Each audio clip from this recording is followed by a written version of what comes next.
Hi friends, it's Lisa Hetrick, illustrator for Gina K Designs, and I'm so grateful you could join me today. I have a really fun card project I'm going to be sharing today with a lot of watercoloring and some silver embossing to create this over-stamped patterned paper look and feel that's really organic looking but super bold and graphic. It's going to be a lot of fun. So I'm going to be using the Hello Beautiful stamp set and the big blooms from the stamp set and the Hello stamp along with the leaf images. I have a piece of Gina K Designs black Onyx cardstock cut to an A2 sized card here, and I'm also going to be using some watercolor paper. I'm going to be using my favorite watercolor paper from Aquabee Paper, well, Bee Paper Company. It's called Aquabee.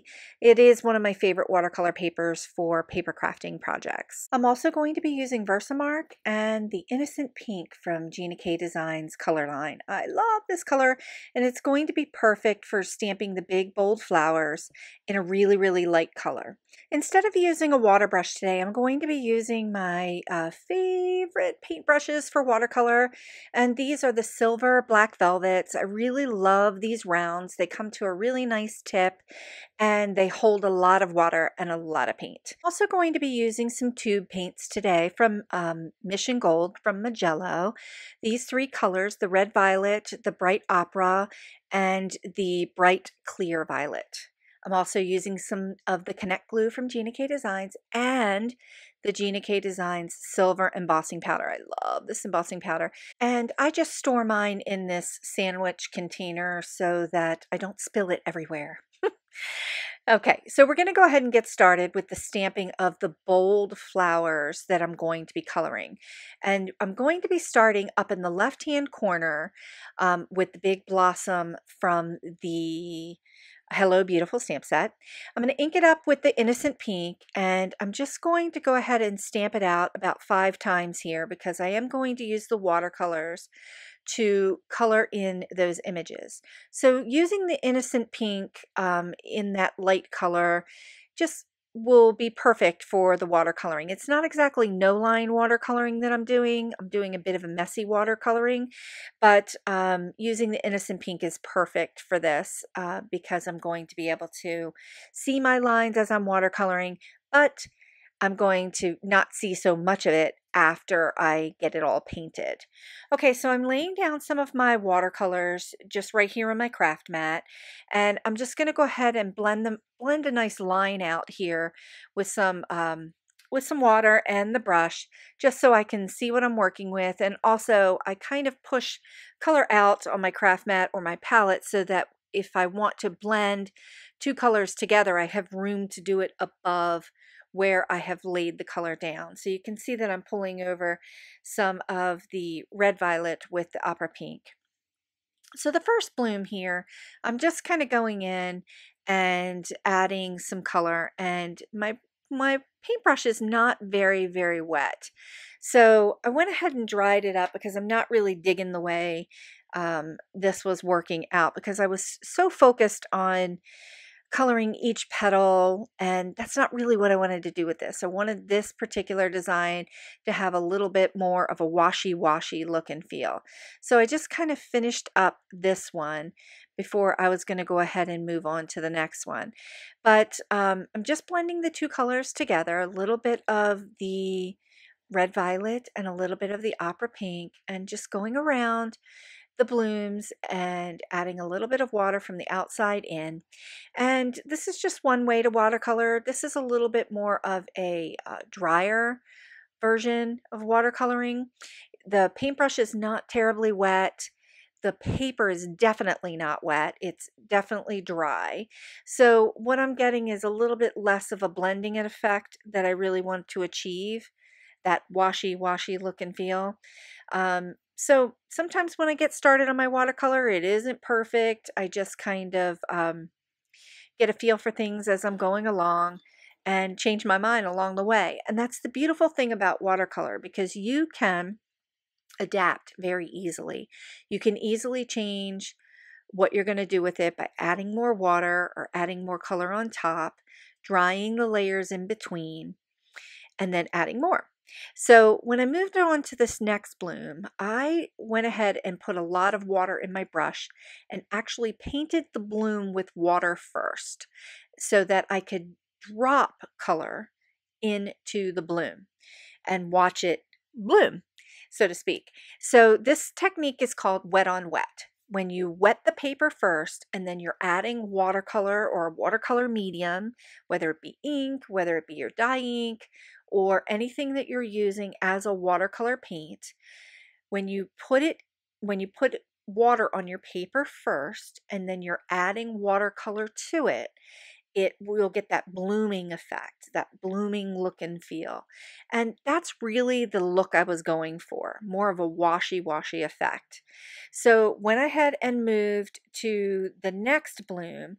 I went ahead and colored the whole bloom in first with water and my paintbrush, and then added more of the opera pink on top, and just kind of, I call this brush dancing, where you add color in and you're just kind of dabbing it in with a brush.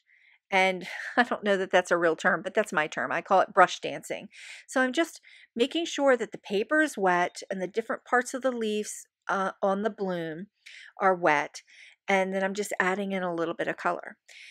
So I kind of boogered that one little spot up, but I really wanted to show you how forgiving watercolor can be. I had a little bit too much pink. I don't know what made me think to add opera pink to the violet color, but I was able to easily recover by taking some of the water and just taking it away. So you can see right here in this bloom that I added water first, and then I'm just dabbing in some of the opera pink and letting it kind of bloom its way through the water. And I'm just using that technique I call brush dancing and adding in the color as I go along. And the last bloom here is over on the left hand side, and I'm just using a little bit of the violet color to kind of pull that violet that I have up in the upper left hand side. So it kind of looks a little bit like a hot mess, but that's okay. I just use my heat tool to kind of dry it off in between. And when you dry your watercolor pieces off in between, you can add more color on top and just keep adding water and keep adding more and more water to get more intense looks. So the watercolor is definitely transparent, so everything that's underneath it is going to show through. But you can see here that by drying in between and then adding more color on top, I'm just adding more detail to the center of the bloom. Okay, so now it's time to use this piece of pattern paper that I'm starting to create here and start to overstamp with the silver embossing powder. Okay, so I'm just going to take my Versamark pad and really ink up the bloom really good. And my ink pad is disgusting looking, and I apologize. However, I use that one for teaching a lot, so it gets a little boogered up, but that's okay. It was kind of helpful to me to have a little bit of that black ink because I was able to see where my bloom was. Sometimes it's really hard to see when you're stamping with Versamark on white paper or any kind of white paper. And on watercolor paper, I really needed to make sure that Versamark was really super thick. So look at the shimmer and shine. I love using the silver embossing powder with this color palette. So I'm going to go ahead and ink each bloom up and add some silver embossing powder individually. Instead of doing them all at once or putting them in a misty, I'm just doing them one at a time and embossing as I go along. And this is giving me the opportunity to kind of really position where I would like the blooms to show. And I just love this silver embossing powder. I know I just said that already, but it is just gorgeous with this color palette. Because silver, it kind of really does pull the violet tones and the blue tones that are already in this red violet and the violet color. It's a perfect companion for this watercolor piece. It's also a perfect companion for using on the black cardstock. It's going to really pop, but it's also very complementary.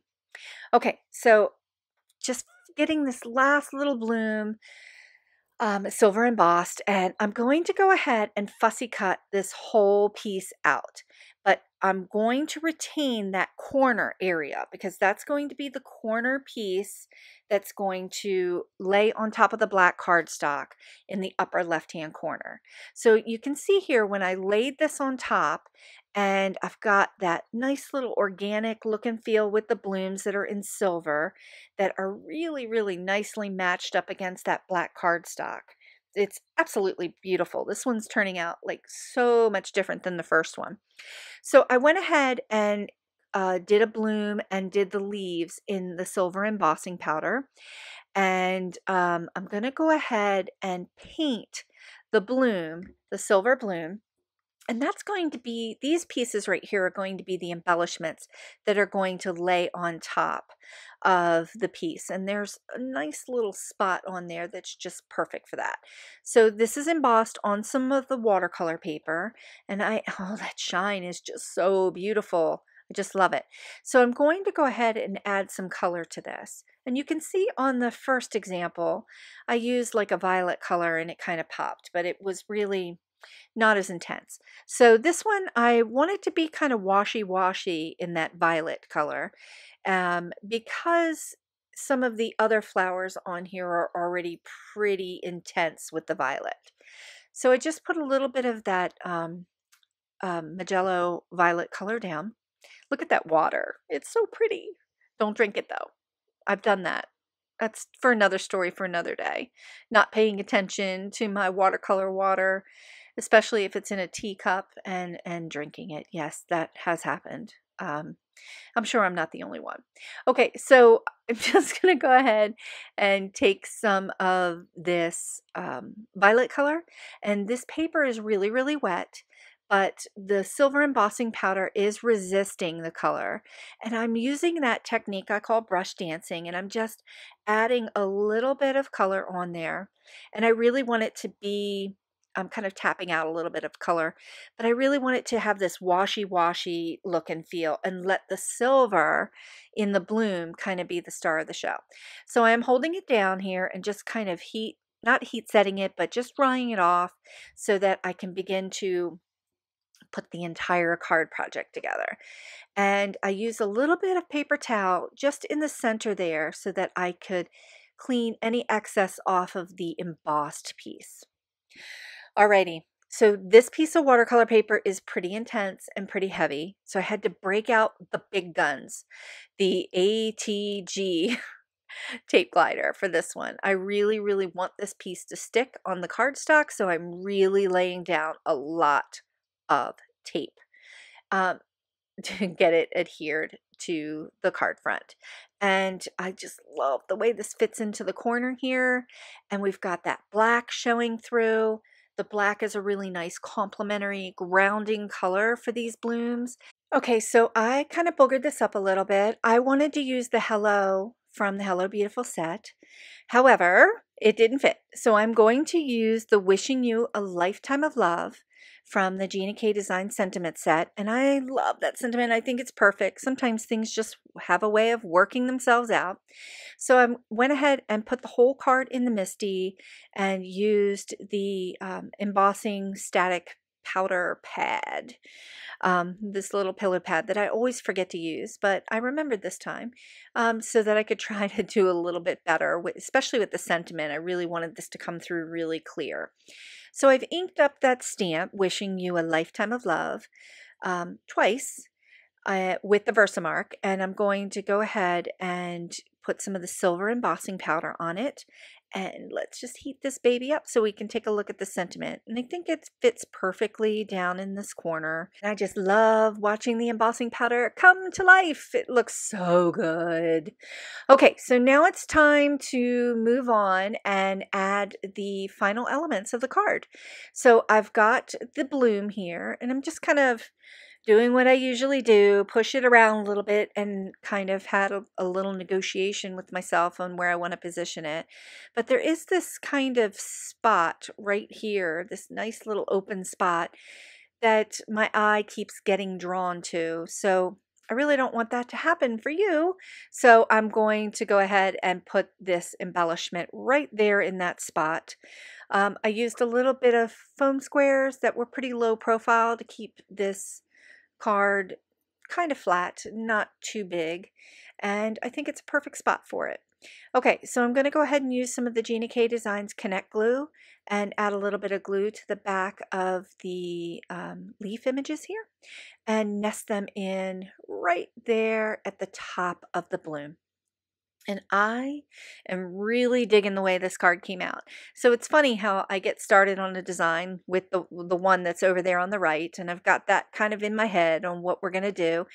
And I knew I wanted to make some adjustments to this card and make it really kind of be watercolor washy-washy and have that silver embossing powder be the star of the show. I love the silver and I love the watercolor washy-washy look of it. Thanks so much for joining me today, and I'll see you next time.